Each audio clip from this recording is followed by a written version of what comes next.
Just want to make a video on how to clear the maintenance required light in your Prius. For this car, I don't know why it comes up every 5,000 miles, even though you're not supposed to do an oil change for like every 10,000. So we run like 10 to 15,000 because this is the EV version. So we actually like the plug-in one. So we actually plug it in and do a lot of driving on the EV itself. But to do that, so you have your trip button right here on the steering wheel. Cycle through the trip button until you get to trip A. Odometer, trip A, right? So we're on trip A right now. Then what we're gonna do is we're gonna turn off the car. We're gonna go over here. This is your little extra buttons. You have your kilometers and miles per hour button. Now some Priuses, I think it should be around here, but we have the heads-up display, so it's down here.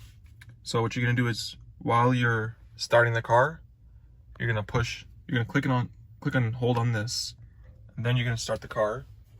Put on the brake, start the car, and it says resetting maintenance data. You're gonna keep holding it until it's complete. Boom.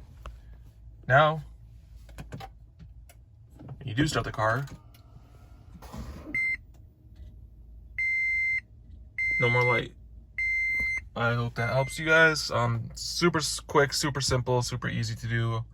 I don't know why it has to be a big problem. This is 2010, 2015 Prius. I feel like it's probably the same way on the 2016 and up. On the 2004 to 2009, there's the odometer trip button that's on the, right next to the screen.